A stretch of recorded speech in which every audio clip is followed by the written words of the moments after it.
se integra el salario? Bueno, se suma la cuota diaria a las más gratificaciones, percepciones, alimentación, habitación, comisiones, prestaciones y cualquier otra cantidad o prestación que se entregue al trabajador por su trabajo. Bueno, pues entonces prácticamente aquí nos dice que integra todo. Entonces vamos a integrar todo, excepto lo que nos dice ahorita más adelante, que son conceptos no integrables.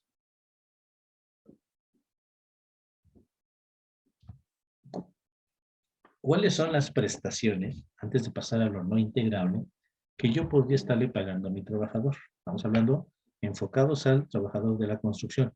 Su sueldo, que a fuerza se lo tengo que pagar. Aguinaldo, también. Vacaciones, es obligatorio. Prima vacacional, por supuesto que es obligatorio. Horas extras. Premios de puntualidad y asistencia, bueno, eso es algo extra que el patrón puede establecer. No es una obligación laboral, forzosamente. Despensa, lo mismo, es una prestación voluntaria del patrón. Fondo de ahorro, subsidios por incapacidad, estos ya son conceptos voluntarios del patrón. Prima de antigüedad, es así, si es que se va el trabajador. Prima dominical, si trabaja los domingos. Descansos trabajados, si lo hago trabajar en su día de descanso, se lo tengo que pagar. Reembolso de gastos médicos, también. Reembolso de gastos funerarios, ayuda por útiles escolares, becas para trabajadores, quinquenio. Bueno, es solamente una lista de conceptos de ejemplo para que veamos lo que le podría yo estar pagando a mi trabajador. Hay constructores que dicen, no, no, yo no le pago nada extra, solo lo de ley. ¿Ok? Pues entonces solo lo de ley. Pero lo de ley no nada más es aguinaldo, vacaciones y prima vacacional. Si trabaja horas extras, se las tienes que pagar. Si trabaja los domingos, le tienes que pagar la prima. Y si trabaja en días de descanso, le tienes que pagar el doble su día de descanso. Entonces, dependiendo de lo que yo le vaya a pagar, bueno, del trabajo que realice, por los días que trabaje, pues es lo que yo le voy a pagar a mi trabajador. ¿Y eso cómo repercute en la integración? Ahorita es lo que vamos a ver, precisamente, cómo repercute en la integración. ¿Qué es lo que no integra? ¿Qué es lo que tenemos que eliminar de la integración del salario? Los instrumentos de trabajo, como herramientas, ropa y otros similares. Todo lo que yo le doy al trabajador en calidad de instrumentos de trabajo, eso no se integra. Claro, no es un ingreso del trabajador. El fondo de ahorro. El fondo de ahorro, ¿cuándo va a integrar y cuándo no va a integrar?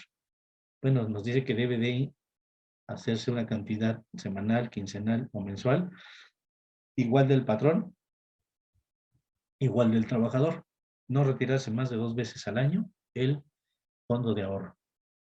Esto sí lo cumplimos. Prácticamente en las empresas que dan fondo de ahorro, ninguna lo integra el Seguro Social. Y no es que sea indebido, o sea, no lo integran porque aportan igual patrón, igual trabajador. Y cumplen con los requisitos de ISR para que sea deducible para el patrón y sea exento para el trabajador. Cumpliendo lo de ISR, ya cumplido del Seguro Social.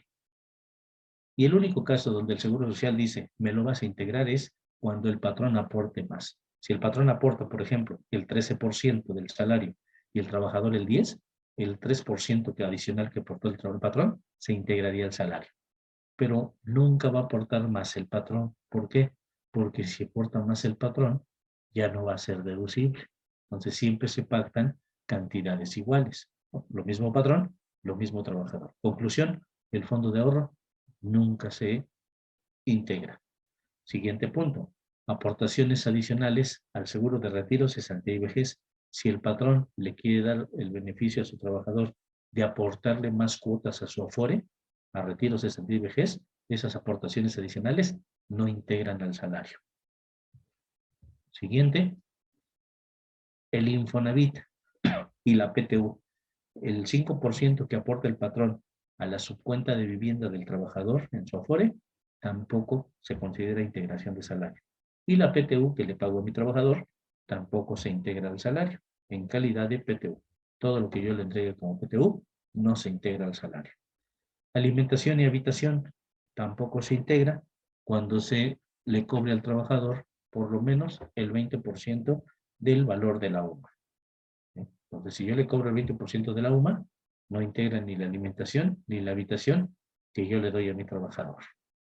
Despensa en especie o en dinero, no integra si no rebasa el 40% del valor de la UMA. Entonces, normalmente estos límites siempre tratamos de respetarlos para que no se integre. Premios por asistencia y puntualidad no integran si no rebasan el 10% del salario base de cotización. También aquí estos premios tratamos de que no rebasen el 10% precisamente para que no se integre. Cantidades aportadas para fines sociales tampoco integrarían. Para planes de pensiones, lo que aporta el patrón para un plan de pensiones, si es que tuviese un plan de pensiones privado.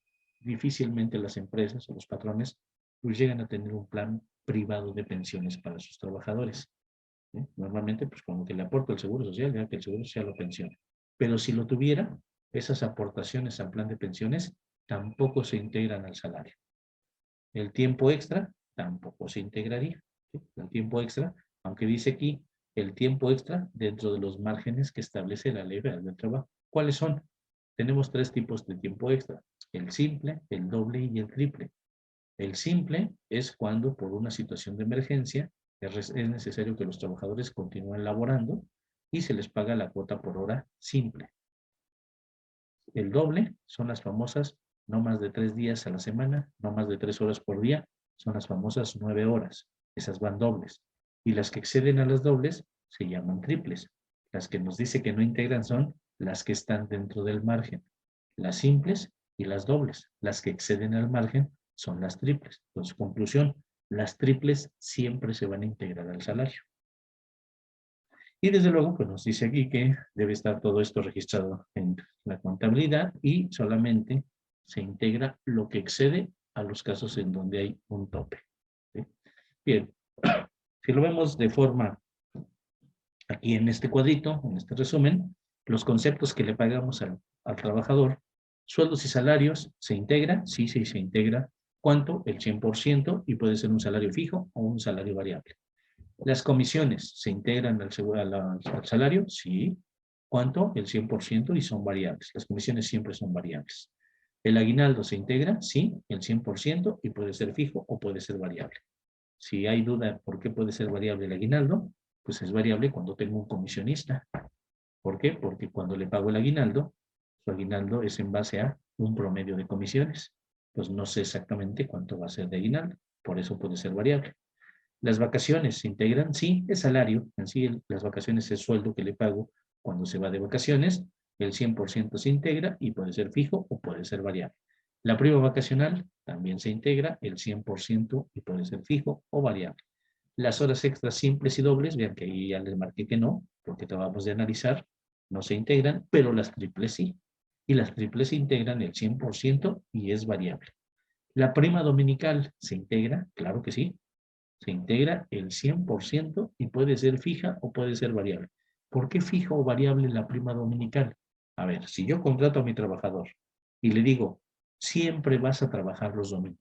Tú siempre vas a trabajar los domingos y tu día de descanso es el lunes, el día lunes. ¿Ok? Entonces, como siempre va a trabajar los domingos, siempre le voy a pagar prima dominical. Eso es fijo, porque ya está establecido y ya lo conozco. Entonces se integra como fijo. Si al trabajador, en otro supuesto, yo le digo, vas a descansar los domingos, pero durante el año lo hago ir a trabajar 3 domingos en ciertos meses distintos, esa prima dominical que le pagas se integra, pero es variable, se integra como un concepto variable. Descansos trabajados, sí se integra el 100% y es variable. La despensa, sí se integra el excedente al 40% del valor de la UMA. Previsión social. La previsión social no se integra. Ayuda para útiles escolares, uniformes, gastos médicos, gastos funerarios, no se integra. ¿Por qué? Porque es previsión social. Siempre y cuando ahí hay un requisito. Yo le diga le demuestre al Seguro Social que se está destinando para esos fines el recurso que le doy al trabajador. Si se lo demuestro, no integra. Alimentación, vean que tengo un renglón que dice sí y otro que dice no. Si yo le doy alimentos a los trabajadores, desayuno, comida, cena, 1, 2 o 3 alimentos, lo que yo les dé, debo de cobrarles por lo menos el 20% del valor de la UMA. Si yo no le cobro el 20% de la UMA, que es el primer supuesto, no le cobro el 20%, por lo menos se integra el 25% de su cuota diaria por los 3 alimentos. Si son 2, se divide el 25 entre 3 por 2, 16.66. Y si es 1, 25 entre 3 nos da 8.33. Eso se multiplica por la cuota diaria y es lo que se integra al salario. Y la alimentación, donde dice que no integra si se cobra mínimo el 20% del valor de la hora. La habitación, dice también sí y no, es lo mismo. Si le cobro mínimo el 20% de la UMA, no integra. Pero si no le cobro mínimo el 20% de la UMA, integraría el 25%. Entonces, bueno, pues ahí está dentro de estos conceptos. Instrumentos de trabajo no integran porque no es una remuneración. Fondo de ahorro, ¿integra? Sí, el excedente que aporta el patrón. Ya quedamos que normalmente el patrón aporta lo mismo, nunca va a integrar. Aportaciones adicionales al seguro de retiro, cesantía y vejez, tampoco se integran. Aportaciones al 5% de Infonavit, no integra. La PTU, tampoco se integra. Gratificación extraordinaria, es así, integra el 100% y es variable. Bono de productividad, también. Ahí lo manejé como concepto distinto, pero a veces es lo mismo. Le llamas gratificación extraordinaria, bono por productividad, premio por productividad, premio por metas. O sea, tiene un nombre distinto. Al final del día, sí se integra el 100% y es variable. Prima de antigüedad, indemnizaciones por despido, eso de los 20 días por año y 3 meses de salario, ¿integran? No, ¿por qué? Pues porque ya se va el trabajador, se los pago cuando ya se va, pues ya no se los integra. Premio por asistencia y premio por puntualidad integra el excedente del 10% del salario base de cotización. Planes de retiro es previsión social, la aportación que hace el patrón a un plan de retiro privado no integra. Subsidios por incapacidad tampoco integra porque es previsión social. Y bueno, podríamos seguir con más conceptos que ustedes pudieran tener en su nómina, analizando si integra o no integra. Pero bueno, creo que con esta lista abarcamos bastantes de los que dice el mismo artículo 27 y otros más para considerarlos como conceptos que no integran. Bien, ¿qué pasa con nuestros factores de integración? Tuvimos que haber presentado nuestras modificaciones de salario con fecha 1 de enero, ¿sí?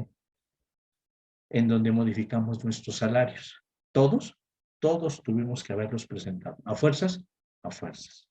Y si alguien dice, pues yo no, porque yo no cambié salarios, mi trabajador siguió con el mismo salario base con el mismo sueldo, pues sí, pero por vacaciones dignas, por el cambio de vacaciones, tenías que haber modificado tus salarios.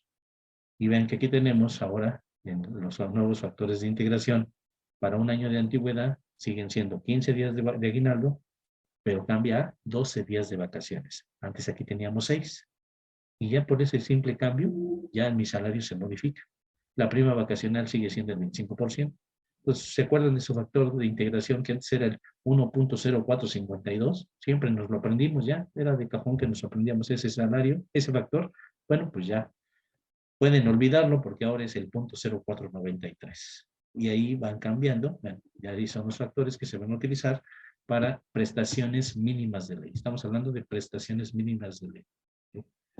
A ver, dice Marisol, no envíe en enero los factores de integración. Si los mando después, ¿tengo algún detalle? Bueno, aquí el punto es, bueno, si fuera el caso que ahorita dijéramos, oye, es que yo no cambié los salarios, yo los dejé igual.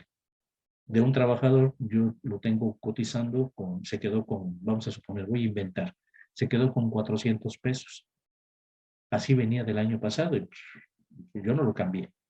Pero si ahorita haces el recálculo, considerándole más días de vacaciones, pues en lugar de 400 pesos, a lo mejor son 410. Sí, estoy inventando. En lugar de 400, 410. ¿Y presentaste el aviso? No. Pues yo les recomendaría que presentes el aviso, aunque es retroactivo, no pasa nada, ese es extemporáneo, no va a haber multa ni nada, presentas el aviso. Ahorita para el Seguro Social, cuando pagues enero, en el SUA, cambias metes la modificación de salario con fecha 1 de enero. ¿Para qué? Para que pagues el SUA con el nuevo salario, no con el anterior. Y luego, pues ya, obviamente, aunque fue el aviso extemporáneo, ya tiene vigencia a partir del 1 de enero y pagas el SUA completo. Cuando descargues la emisión bimestral, no, la mensual, pues vas a encontrar que trae los salarios anteriores. ¿Por qué? Porque no los presentaste en tiempo para que pudiese detectar la emisión mensual. Pero no pasa nada, ¿eh? O sea, es peor no hacerlo, a hacerlo ahorita, presentar todos los avisos con fecha 1 de enero y en el SUA capturarlos con fecha 1 de enero para que pagues las cuotas correctamente de una vez. ¿Sí? En una revisión, si no lo hacemos, pues el Seguro Social nos va a determinar las diferencias. Entonces sí tenemos que presentar forzosamente por el cambio de vacaciones. ¿Sí? Por el cambio de vacaciones. Bien, en un pequeño ejemplo, lo que les decía, y sobre todo para la prima dominical, por si hacemos a nuestros trabajadores trabajar en domingo. Ya, con un sueldo de 500 pesos, que es la cuota diaria, el aguinaldo son 15 días, multiplico, o mejor dicho, 500 pesos los multiplico por 15 días entre 365 y me da 20.55. Las vacaciones de ley, vean, lo estoy haciendo ya para el cálculo de un año de un trabajador y ya no son 6 días, ya son 12 días. O sea, ya por días de vacaciones ya tuvo que cambiar a fuerzas. Entonces, le tocan 12 días de vacaciones por ser el primer año, el 25% de prima dominical, prima vacacional. ¿Cómo se calcula? 12 días, que antes poníamos 6, por 500 pesos su sueldo diario, entre 365 días, por el 25% y me da 4.11. Ya aumentó. ¿Sí? Prima dominical, vamos a suponer que este trabajador que apenas estoy contratando, le digo, tú siempre vas a trabajar los domingos, ¿eh? Estudiar el trabajo normal, los domingos, ¿ok? Entonces, le tengo que pagar el 25% de su cuota diaria. Bueno, 500 pesos, su sueldo diario, por el 25%, y me da como resultado ahí la cuota, la prima dominical que le pago por cada domingo. Como esto lo va a trabajar todo el año, lo multiplico por 52 domingos. Y luego lo divido entre 365 días para sacar el promedio. Y me da 17.81. Así integro la prima dominical fija como concepto fijo. Sumo todos mis conceptos, sueldo, aguinaldo, prima vacacional, prima dominical, y me da 542.47. Y ese es el salario con el que voy a dar de alta a mi trabajador. No se nos olvide ya cambiar en nuestros archivitos que tenemos de Excel, donde calculamos los integrados, ya los días de vacaciones, porque ya estábamos acostumbrados que, bueno, pues teníamos ahí hasta la tablita y poníamos 6 días al trabajador que contratábamos. Ya hay que cambiarle, porque si lo dejamos igual, vamos a presentar un aviso incorrecto, porque no, ya es con los nuevos días de vacaciones. Entonces ahí para que lo tengan ustedes muy presente esa situación. Dentro de los cambios que tuvimos, aquí tengo un resumen de los factores, o todo lo que es los cambios que hay para este año 2023. Viene desde 2018 para que veamos cómo ha ido aumentando, cómo se ha ido incrementando. El salario mínimo general para el 2023, 207.44. El salario mínimo general para zona fronteriza, 312.41. La UMA a partir de febrero, recuerden que la UMA cambia en febrero de cada año. Para 2023, febrero de 2023, 103.74. 25 veces el valor de la UMA, ¿sí? Son 2.593.50. Ese dato también cambia en el mes de febrero.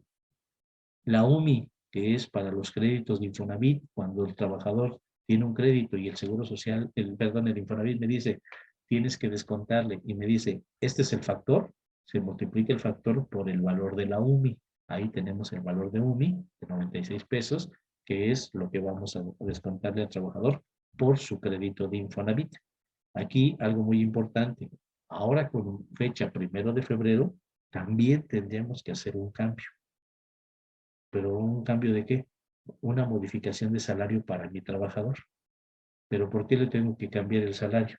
Vamos a suponer que tienen un trabajador que su salario base de cotización del año pasado, viene desde el año pasado, es de 3,000 pesos. Es un sueldo alto, el trabajador, su cuota diaria, más su aguinaldo, más prima vacacional, más todos los conceptos que obviamente tengan, les da como resultado un salario base de cotización de 3,000 pesos.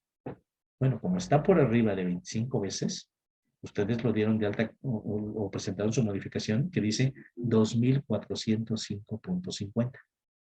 Lo está dado de alta con el tope. Sí, nada más que, y así cotiza en enero, sí, porque en enero sigue siendo la UMA del año pasado. Okay. Pero ¿qué pasa para este año?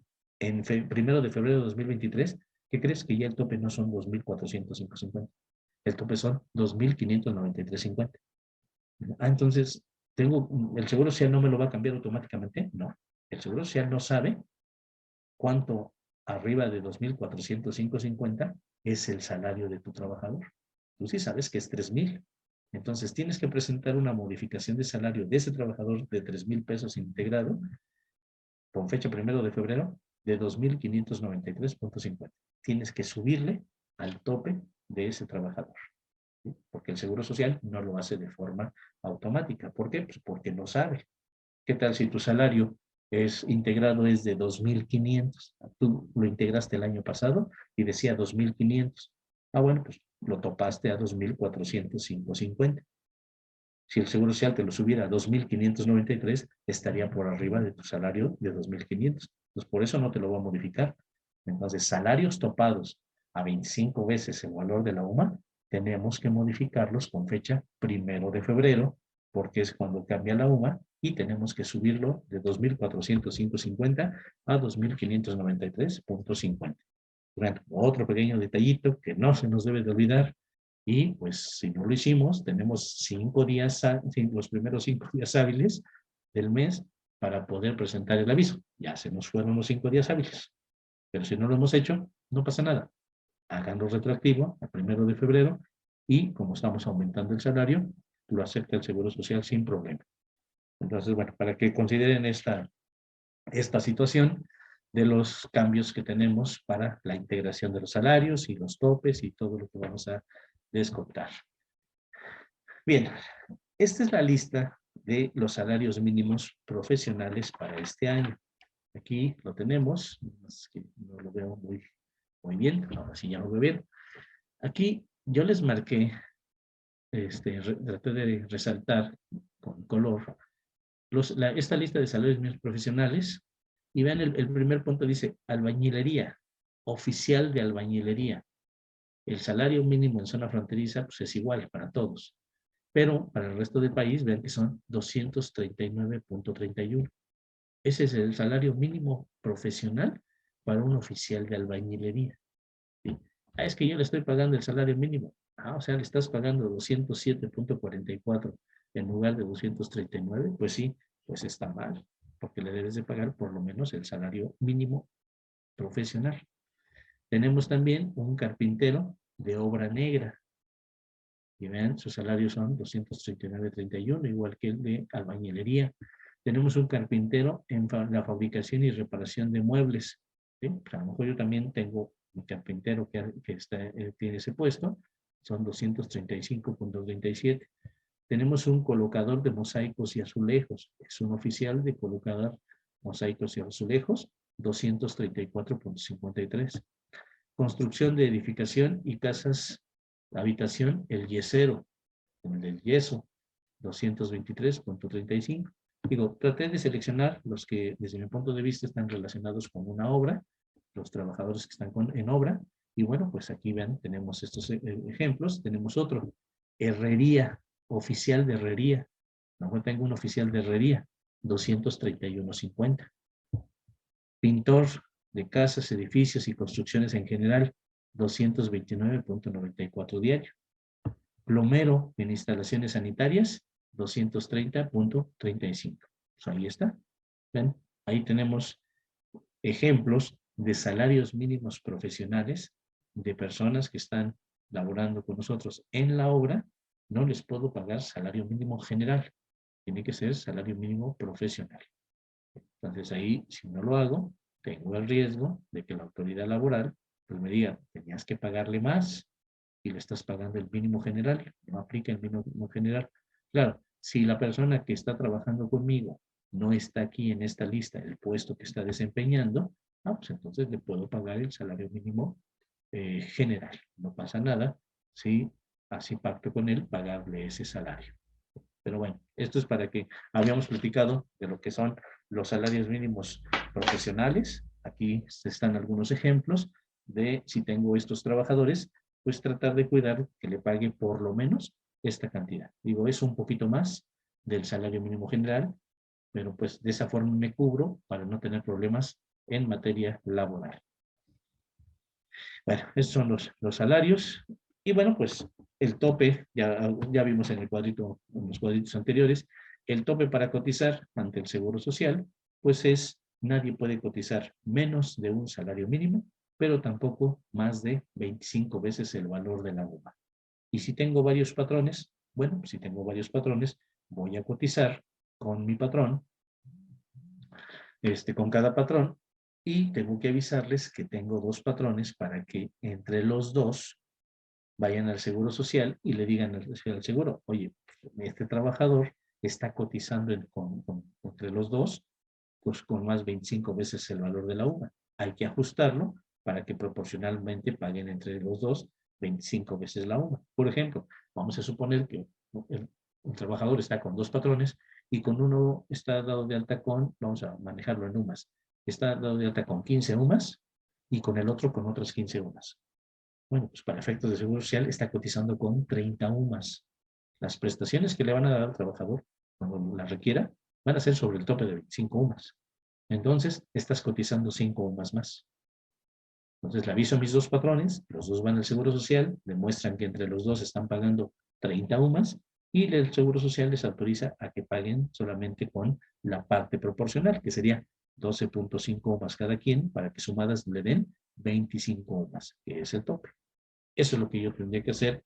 Ahora, ¿en la práctica sucede? No. En la práctica puedo tener dos patrones, uno con uno cotizo una cantidad, con otro otra, y si entre los dos rebasan 25 UMAS, pues no le aviso a nadie. Entonces, el detalle es que voy a estar cotizando de más, porque cuando hay una incapacidad, no me van a pagar más de 25 UMAS. Siempre va a estar topado la incapacidad o las prestaciones que me vaya a otorgar el Seguro Social. Pues bueno, pues eso es para efectos de el límite máximo con el que vamos a cotizar y también hay un límite mínimo. Nadie puede cotizar menos de un salario mínimo. Entonces, del salario mínimo para arriba es lo que voy a tener que cotizar. Y bueno, dentro de los días que se tienen que cotizar al Seguro Social, porque esto es muy importante, cuando hacemos nuestra liquidación para el pago del Seguro Social a través del SUA, pues ahí capturamos incapacidades y capturamos ausentismos. Debemos de tener la evidencia de que el trabajador tuvo una incapacidad o tuvo un ausentismo. Y esto obviamente pues es a través de las listas de asistencia o los documentos de incapacidad para que yo lo descuente de la nómina y a su vez los descuento del Seguro Social. ¿Qué tratamiento tienen? ¿Qué cuotas se pagan o no en el Seguro Social cuando hay ausentismos e incapacidades? A ver, vamos a comentarlo. Primero, el artículo 31 nos dice que si tenemos ausentismos hasta 7 días, no se pueden capturar en el SUA más de 7 días de ausentismos por mes. Entonces, si un trabajador tiene hasta 7 días de ausentismos, yo los capturo en el SUA los 7 días de ausentismos y no se pagan cuotas de riesgos de trabajo, no se pagan cuotas de invalidez y vida, de retiro, de cesantía y vejez y de guarderías y prestaciones sociales. Pero sí se pagan cuotas de enfermedades y maternidad. ¿Por los días de ausentismo? Sí, por los días de ausentismo sí se cobran cuotas de enfermedades y maternidad. Sí las tengo que pagar como patrón. A ver, tengo una pregunta de Carla. En el caso de que, de este ejemplo, que cotiza con UMAS de más, ¿qué pasa con su retiro o cuota de Infonavit? ¿Se le acumula todo? Sí, exactamente. Bueno, esa sería la ventaja.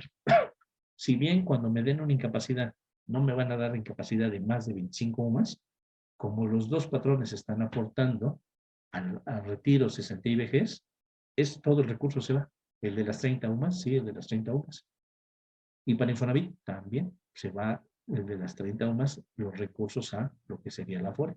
Ahí sí no queda topado. Digamos que ese sería el beneficio para el trabajador. ¿Sí? Pero todas las demás ramas sí quedan topadas a 25 veces el valor de la UMA para las prestaciones que se vayan a otorgar.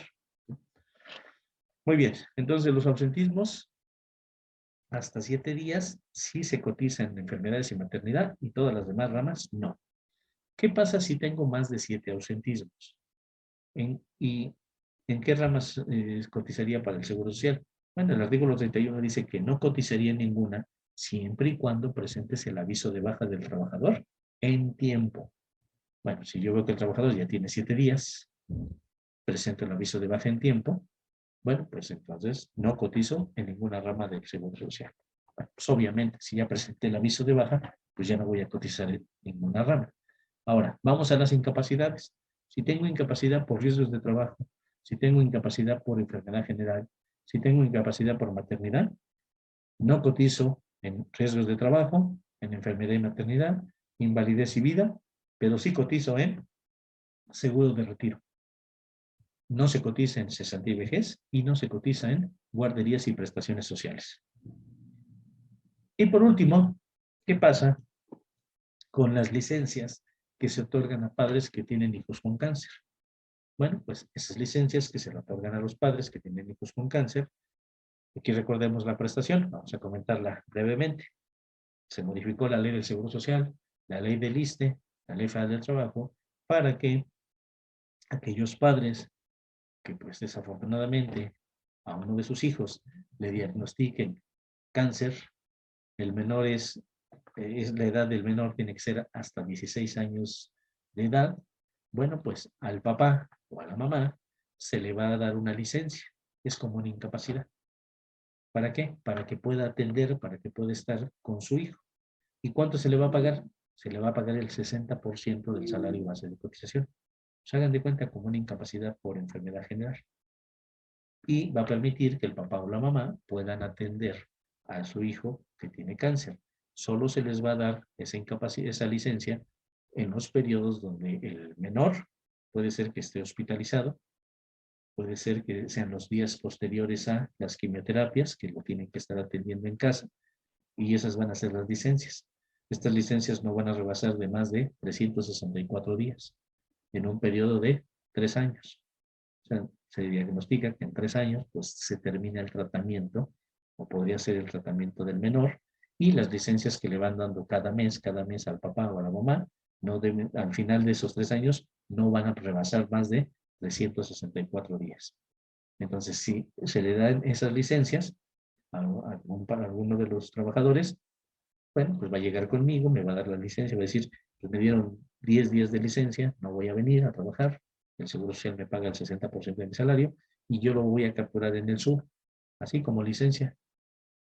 Y se va a cotizar en retiro y las demás ramas no va a cotizar. O sea, ya tiene la misma, el mismo tratamiento que las incapacidades. En sí es una incapacidad, solo que le llamaron licencia. Y les decía que es el 60% y aquí sí se pagan todos los días. Desde el primer día de licencia se le paga el 60%. La diferencia de enfermedad general, que los primeros 3 días no se le paga nada. Solo a partir del 4.º día el 60%. Entonces tiene un trato distinto y es estas licencias para padres que pues llegan a tener un hijo con cáncer bajo estos requisitos y se le va a pagar al papá o a la mamá. Solo a uno, no son a los dos. ¿Sí? Solo a uno y obviamente que tenga seguro social. ¿Sí? Bueno, que tenga seguro social y que tenga ISSSTE. También quedó para los dos, ¿eh? Tanto para el seguro social o para el ISSSTE. Cualquiera de los dos que lo tengan puede tramitar la licencia para que pueda atender al menor. Entonces, este es el tratamiento para los días que no se cotizan en el seguro social. Hay que tener la evidencia del ausentismo o de la incapacidad. Bien, los porcentajes, las cuotas. ¿Qué pasa con los porcentajes para este año 2023? Pues van a aumentar. Van a aumentar en un promedio del 1%. Aproximadamente se va a incrementar el 1% para los patrones. Y bueno, pues van a haber incrementado sus cuotas de seguro social. 1, porque se aumentó el salario mínimo. 2, porque aumentaste lo de las vacaciones dignas. Y 3, porque aumenta el porcentaje de seguro social. Sí le va a pegar este año a los patrones de las cuotas de seguro social. Bien, vamos a ver. Enfermedad y maternidad. Por enfermedad y maternidad, los porcentajes del año pasado siguen siendo los mismos. Y tenemos el porcentaje que sería para prestaciones en especie, la cuota fija, el 20.40% del valor de la UMA. El excedente a lo que es 3 veces la UMA, con el salario base de cotización, se va a pagar el 1.10% el patrón y el 0.40% el trabajador. Prestaciones en dinero sobre el salario base de cotización se paga el 0.70 más el 0.25. Gastos médicos de pensionados, el patrón el 1.05 y el asegurado el 0.375. Estos porcentajes siguen siendo igual que los del año pasado, no cambiaron. Pasamos al siguiente. Invalidez y vida, el patrón paga el 1.75, el asegurado el 0.625%, o sea, menos del 1%. Guarderías, se paga el 1%. Retiro, el 2%. Cesantía y vejez, el patrón va a pagar un porcentaje en base a una tarifa. Ahorita lo vamos a ver. El asegurado, el 1.125, y el riesgo de trabajo del patrón, el 7.58. Si vamos sumando los porcentajes, es lo que les decía que se acerca en algún momento al 30%. Ahora, ¿cuál es el porcentaje que cambia para 2023? El de cesantía y vejez, la parte del patrón, porque aquí antes nos decía un porcentaje fijo y ahora va a ser una tarifa, en donde tenemos que buscar cuánto cotiza el trabajador para pagar el porcentaje. ¿Cuál es esa tabla? Aquí la tenemos. ¿Ven? Para el 2023, trabajadores que coticen con un salario mínimo, se va a pagar el 3.15, era el porcentaje del año pasado. Pero conforme vaya aumentando lo que cotiza el trabajador, vean que van a ir aumentando los porcentajes. Si yo como patrón tengo un trabajador que su salario base de cotización es de 4.01 UMAS en adelante, pues entonces voy a pagar el 4.241% de ese trabajador.